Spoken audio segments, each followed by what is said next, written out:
what do marshmallows and allowance have in common?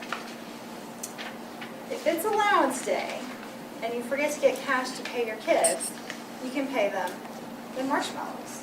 But only the big kind.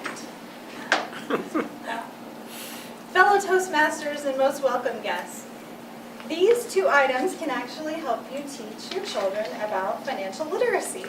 We'll start with the marshmallow. By show of hands, anybody heard of the marshmallow test? Marshmallow test? All right. Marshmallow test was done by a Stanford psychologist back in the 60s with a group of 4- and 5-year-old kids. Very simple experiment.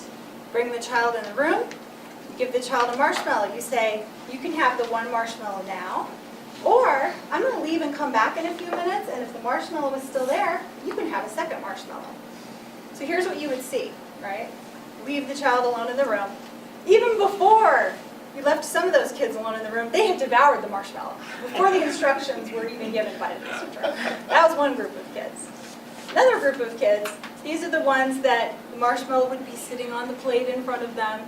They would pick it up and smell it. They put it back down. They'd start to take like little pieces off of it. And then eventually it would be gone by the time the researcher came back. And then there was another category of kids. And these are the ones too that would they would smell it, but then they would set it down and they would be wincing and covering their eyes so they didn't have to look at this temptation in front of them.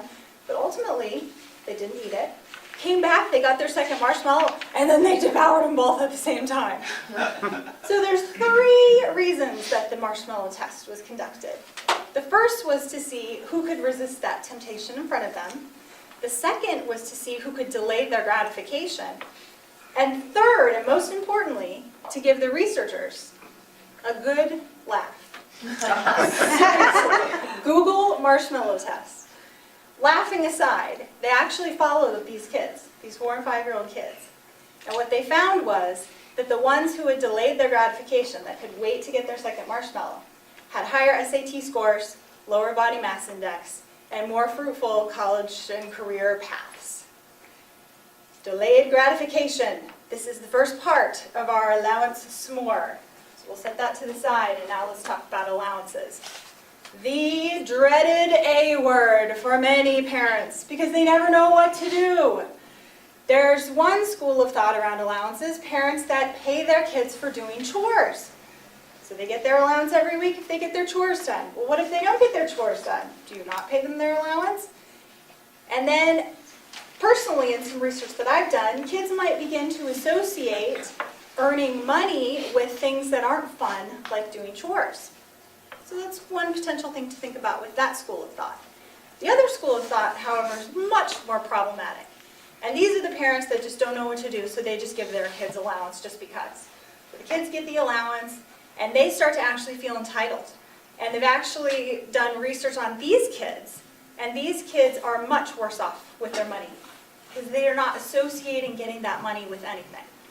So I would like to propose a third approach, and that is have your kids do the chores because they're a member of the family, and let them know that, and give them an allowance so they can learn about money.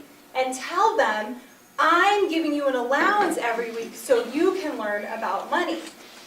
And when you give them that allowance, right away have them take 10% and put it into savings. That's what we want adults to do, right? Start to have your kids do that. So here is what our allowance s'more looks like. We have the spend part of the allowance. This is like the biggest part of the s'more, right? So this is all the money that your kids can spend. So they're learning about money. Represented by our graham crackers, okay? A lot of surface area here. We have our save part of the allowance. The most delectable part of the s'more, right? Because we all know that a penny saved can be so much sweeter in time. And then, of course, we have our marshmallow to represent our delayed gratification, a concept that we see now the value of as we look at those kids over time. Now, since implementing this approach with my own son, here's what I have seen.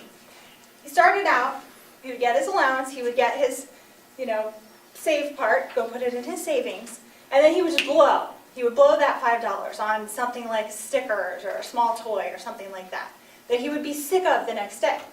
Because you guys may recall, my son is like a future robotic engineer, so he has much more sophisticated tastes than some small little sticker or Target dollar spot item. And so after having that experience over time, he's come to realize that he's not interested in those types of items anymore. So here's what a typical allowance day looks like in the Maurer household. Mom, it's time for my allowance. Okay.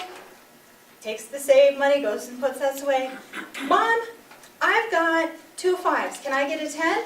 Sure. I've got 2 10s. Can I get a 20? Mom, I've got 5 20s. Did you get that $100 bill from the grocery store? This kid has saved up $240, and we're doing deals in the kitchen every week. And so he's learning about the denominations of money. He's learning what money can buy when he knows he doesn't want to buy these little things. So, to recap, our allowance some more. We have our spend portion of the allowance represented by our graham crackers.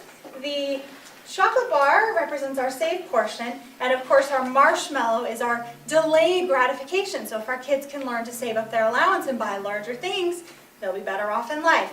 Now, we all know how much more ooey and gooey this s'more could be with just one more marshmallow added in there, the big kind. Madame Toastmaster.